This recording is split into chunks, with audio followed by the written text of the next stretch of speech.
I'm Chris Terranova, and this is Generational Exchange. 4 generations, one conversation. The business world is a tapestry woven from different threads. The experience of seasoned veterans, the tech savvy energy of the younger generation, and everything in between. In this podcast, we'll unravel those threads, exploring the unique perspectives from panelists in their 30s, 40s, 50s, and 60s on today's business challenges. By bringing together these unique voices, we hope to spark new ideas, bridge the generation gap, and equip listeners with a well rounded approach to navigating the ever evolving business landscape. All right, welcome everyone to the roundtable. I'm your moderator, Chris Terranova, and alongside me, I have Rhett Suchu. But in future episodes, we're going to have a team in their 30s, 40s, 50s, and 60s representing over 120 years of business experience across generations. So, by way of introduction, starting with me, I'm one of those folks on the podcast that'll have a few more miles on the odometer than others. I'm representing the viewpoint of someone who's in their 50s, although dewy soft skin, am I right? But I have over 30 years of experience in the trenches. I've worn many hats, from building my own businesses to navigating the corporate landscape. My sweet spot really has been in customer success and operations, most recently as the president and COO of a staffing company. I have an MBA and a project management certification. I look forward to getting into this. So next and alongside me here on the call, we also have Rhett Suchu. Rhett, who kind of represents the millennial point of view, has a fresh and unique energy from someone in their 30s, despite being the youngest one in our group. This man has an MBA under his belt and several years already clocked in ed tech leadership. He also brings with him an entrepreneurial spirit from being part of several family businesses. Rhett's currently the VP of operations at a medical staffing company, and he's keeping things running smoothly all the time. Rhett, welcome aboard. Thank you, Chris. You didn't quite go as above as I wanted you to, but that's all right. We'll keep that description. We're going to get into that when we start talking about being a mentor, but just blow your role there. In future episodes, we're going to be joined by Jeremy Davidson, who represents our 40-something group, and Mark Russell, who is going to represent our 60-something group. But for today, Rhett and I are going to be talking about what it's like to be a mentor. Do you need one? 5 things to look for in a mentor. So from that perspective, Rhett and I were actually mentor-mentee, so we've got a good perspective on that.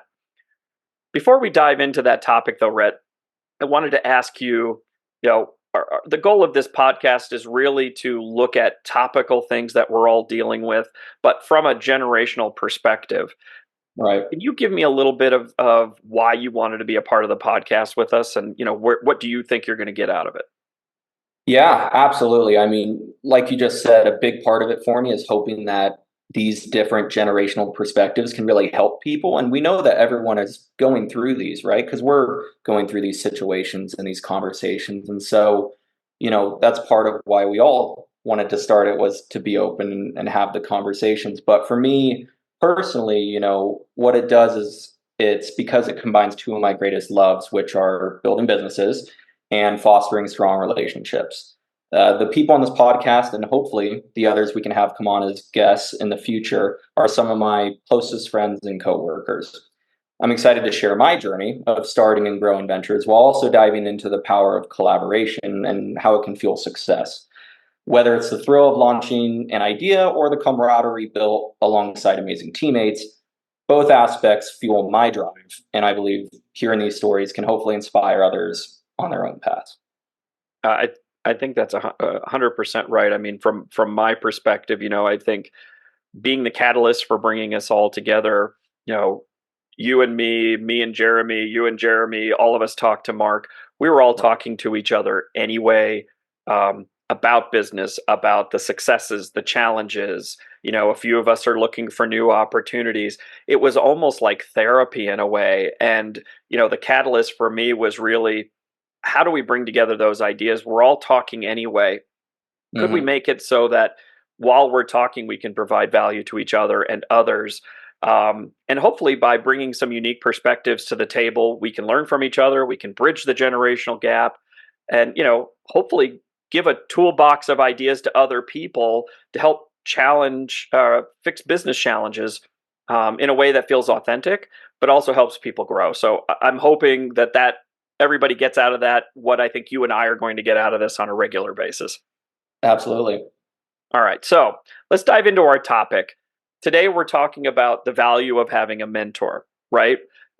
Just by way of introduction, what is a mentor? According to the Oxford Dictionary, the short and simple answer is a mentor is defined as an experienced and trusted advisor, right?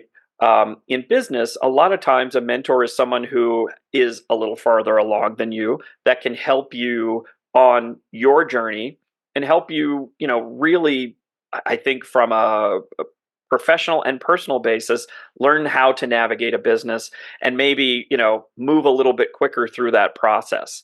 Right. Um, what do you think, Brett? Yeah, 100%.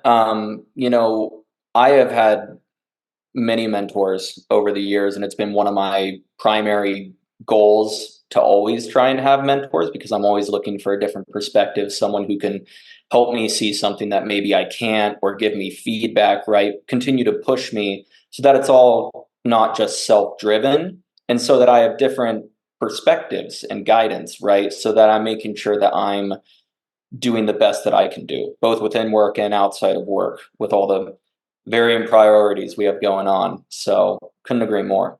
Yeah, for sure. One of my favorite books that I've read in the last couple of years is a book called Radical Candor. And it's really about how to be authentic and transparent and kind of be honest as you go through business. And we'll certainly dive more into that as we go on later episodes. But I was looking for the value of having a mentor, right? And Radical Candor's website has a definition that says mentors raise your confidence and problem solving abilities.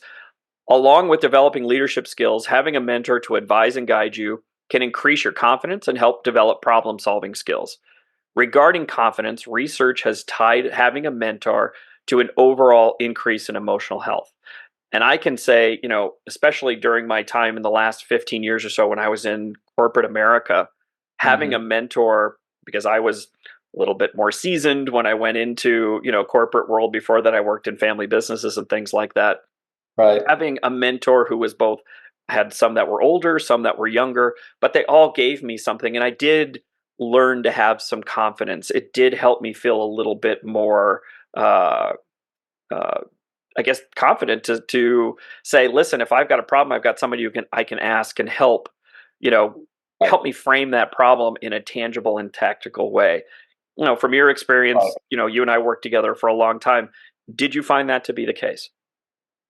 Yeah. So one of the things I always try to do, and you do as well, is try not to be in an echo chamber, right? Make sure that what you're doing makes sense, and having that mentor and someone that you trust to be candid and let you know if, hey, you can do it differently, or I think you could do this possibly better, Right. whatever the tough conversation or guidance you may need is, that person is there for that reason, because otherwise you may not have that in the business world, where there are certain conversations that may not happen naturally, there are certain topics that won't come up, right? And if you don't have that mentor, I think you're going to struggle more often than not to explore those ideas and tough decisions and make sure that you're navigating them effectively.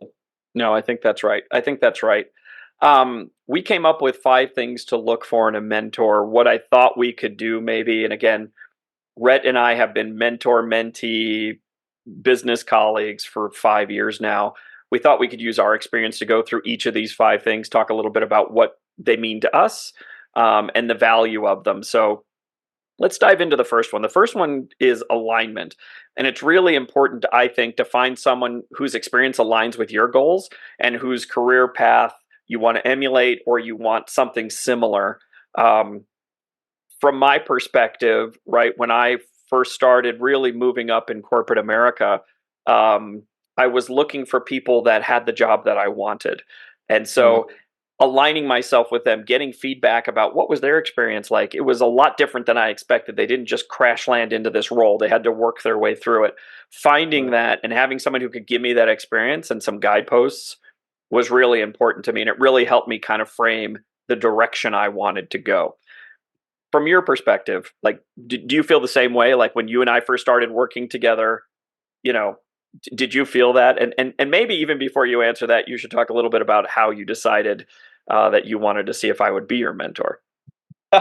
Well, so I'll say for the younger listeners, especially, I was absolutely terrified of you when I first met you. I mean, I'd heard all these um, just amazing stories about Chris Turnova and what he'd done as the VP of the branch, and I was probably about a year into being at the company, and I'd managed to get promoted. So I thought I was along the right path, but you were still at least 3 or 4 levels above me, and so it was terrifying for those listening. It was terrifying to approach this mammoth of a man. I'm a pussy, But but go ahead. um, yes, exactly, very nice. Um, but that's important, right? I think that's an important point to hit on, especially for those in my generation and below, is that it's not maybe going to feel uh, natural immediately, right? Or at least to take that first step. And you most likely, as the mentee, may have to take that step. That's part of how this happened. And we'll get into it later, but you offered to have skip level meetings with people. And I was Right. one of the people that took advantage of that. So, furthermore into that, though, once I did finally take that step and start talking to you, I found that we aligned on many different things, both in the business world and outside, as far as we're both extremely motivated individuals. I'm always trying to kind of push the pace, do the best that I can do, continue to grow. And you were someone who, like you mentioned earlier, was in a position that I was hoping to be in one day, but also had kind of a mindset and the skills that I thought could really help me. So, Yeah, and I think what you said is really important too. If you're not sure where to start with finding a mentor, if someone in a higher position is offering skip levels, take mhm, advantage of that. That doesn't necessarily mean that's your forever mentor, but that's someone who's looking to share, to help others grow, right? I mean, the reason I did skip levels, frankly, was because in my previous career when I was first starting to come up, the VP of operations, there was a whole crop of us starting, and he said, I want you guys to feel comfortable setting up a meeting with me, and I'm happy to talk to you about what's going on. And he became my mentor because I was literally the only one who took him up on it, right? right, So if someone says, hey, set up a skip level with me, yes, a title can be intimidating, but if they're offering, chances are they want to meet with you. So don't be afraid, because that's how you and I connected, right? right. um, I think one thing I'm going to say too about Rhett, as I think you were 25 at the time and I was older. um, it can be intimidating, but one of the things that Rhett did that I really want people to think about is Rhett came in with some poise and had a reason why he wanted me to be a mentor, not just because I was the VP, but he really did say, hey, I want to learn from you. I have these things that I want to get out of it. He had a plan, right? So when you're thinking about alignment, when you're thinking about those things, and we'll talk more about the other items, to me, that's something to look for me as a mentor, and for you as a mentee. It really was finding someone, that aligned, but you came in making it something that I wanted to invest in, right? Right. So let's move on to the second one. Challenge and support, right? When you're seeking a mentor, you want someone who's going to push you to grow and give you constructive feedback and celebrating wins. And Red, I think it's been 5 years. I think you still have a little PTSD about this presentation, but can you talk a little bit about the first time you and I had been working together for a while, but this was a really big presentation that we were giving to the company? It was a town hall, and your manager at the time had given you some guidance like, this is how you present to Chris, this is the data. You thought you were going to knock it out of the park. Can you talk a little bit about how I both kind of challenged and supported you in that instance? Yeah, a lot of support during that initial one. A lot of support, felt supporting. Um, so this is really important for people, right? Especially with having a mentor, is it is not always going to be rubbing your back, handing you a cookie, telling you that you're doing great, right? And that's not what you want, because that doesn't help you grow. That's right. Usually growth and change are not the most pleasant experiences if you're doing them right. They can be painful sometimes.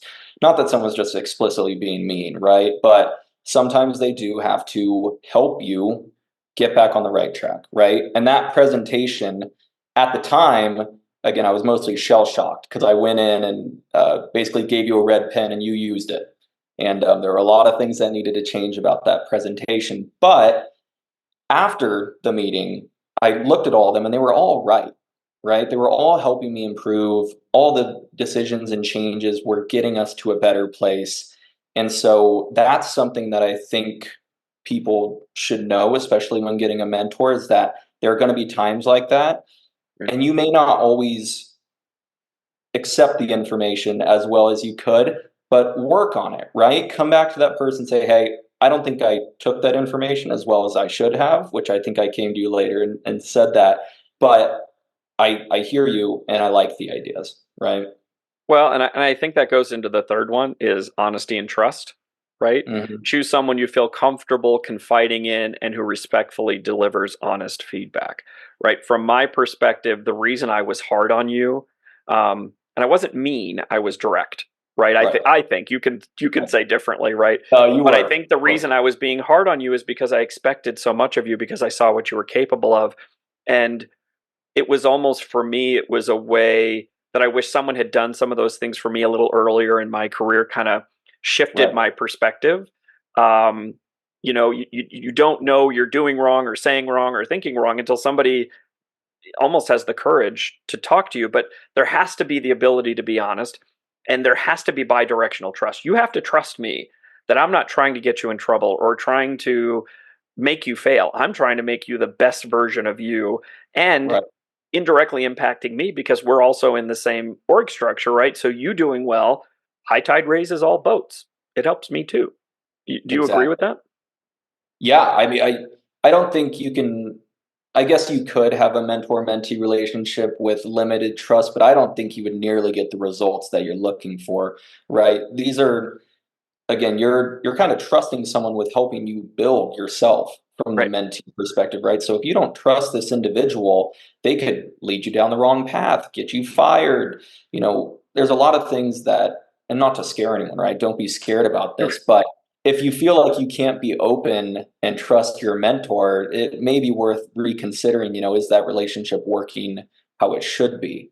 Absolutely, I have to be able to trust you, right? If I can't trust you, then I'm going to have even less confidence going into these situations where my mentor was supposed to be the one who has been through it before and Right. maybe made the mistakes, right? And can tell me differently. So, That's right. 100%. Well, and one of the topics that we're going to be talking about in a future podcast with Mark and Jeremy is imposter syndrome, right? Yeah. And I want to continue to reiterate that a mentor-mentee relationship is not a unilateral conversation. To me, it's very bi-directional because, if it's okay for me to disclose this, you had talked about one time having imposter syndrome.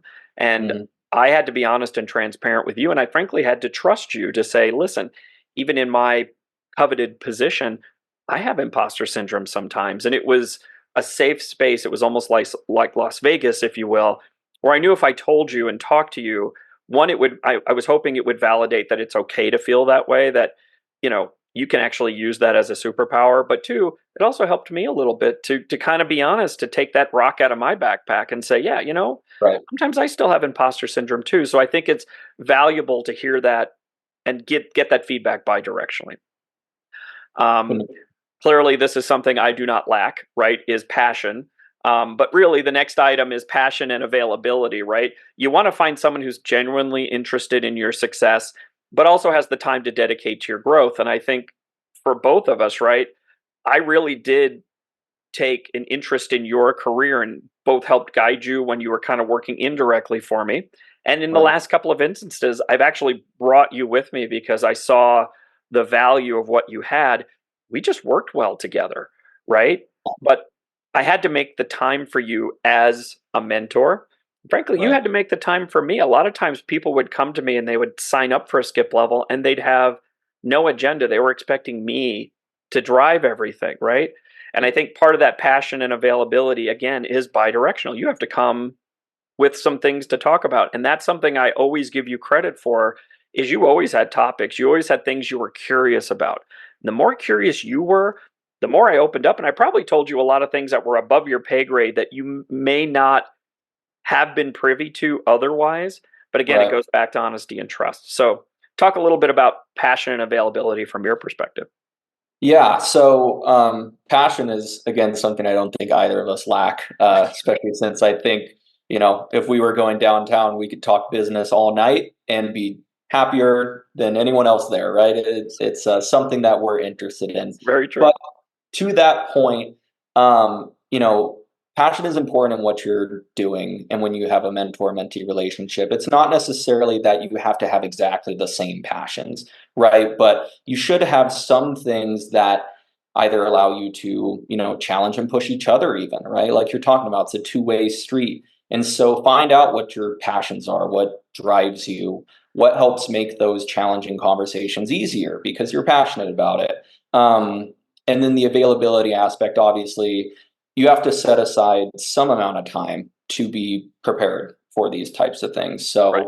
So for us, I think it was like once a month was a skip level when we started. But yeah, definitely brought a full agenda, and I brought more rather than less, just hoping that I'd impress you with something.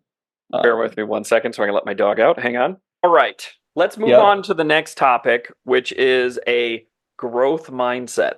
You want to find a mentor who is constantly learning themselves, showing the importance of lifelong development. I mean, for me as an adult learner, right? I got my MBA when I was in my early 40s. I got my PMP when I was, I think, in my mid 40s. I'm always taking courses. I'm always reading. I don't want to go, well, I've learned all there is to learn about business. I mean, even to the point where that's why I started this podcast, right? Is I want us to learn from each other. So I find this really important. Tell me a Mhm. little bit about that from your perspective as well. Yeah. So a mentor should be someone that, again, to a degree, you're aspiring to kind of be like or gain parts of their toolbox that they have, skills, things like that. And so as you're learning those, though, you're building yourself up, right? And your mentor is most likely building themselves up. So growth, at least if you're both passionate and again making the availability, tends to happen with both of you. And if I can be so bold, I think we both have grown from our mentor mentee relationship over the 100%. years. Yeah, Um, I think we have, right? I think I don't look at you now as a mentee. I think I still, even though we don't work together anymore, we still collaborate a lot. We still talk about going into business together, right? But you'll call me once in a while and say, "Hey, I've got a question. I've got something I haven't done before." Frankly, I learned things from you too, right? I mean, I've come to you and said, "Hey, I'm thinking about this. What do you think?" I come to you just like this podcast. I came to you and said, "What do you think? Am I off base here?" I wanted your feedback. I didn't want you to just validate me. If it was a dumb idea, I felt comfortable going back to honesty and trust and passion and everything else. You would tell me, it's right. got nothing, right? And that is Yep. something that has grown. I think the benefit of the mentor mentee relationship is I've become probably, for the most part, pretty good friends with all of my mentors, right, through my career. And several of my mentees, we're still very close. We still talk. Clearly you and I do. But I Yeah. think that is really important. And we continue to learn as we go. Absolutely. Yep. All right. So let's sum up the 5 components. We'll kind of run through those again real quick. If you're looking for a mentor, you want to find alignment. You want to find someone who's going to challenge and support you. You want to find somebody where you have an honesty and trust level that you feel like you can really talk about what's either bothering you or you want to learn about. You want to find someone who's got passion and an availability to help you grow. If they're too busy, it's not going to do you any good. And then the fifth thing is finding someone who's got a growth mindset, someone who on their own is continuing to learn and you learn from each other. So, wrapping that up, Red, is there anything else that you feel like we need to let people know about the finding a mentor or being a mentor or a mentee? No, I mean, I just say, if you haven't ever thought about it, try it, right? If you fail, you're right where you were beforehand with not having a mentor. So try it, see if you can find someone that can help you advance your career, especially for the younger listeners. It has helped me really improve a lot faster than I think I could have. So that's what I'd leave Agreed. people with. Agreed. All right. Well, that does it for our podcast, Rhett. Thank you for joining me. I look forward to many more of these and us learning together as we go. Absolute pleasure. Thank you.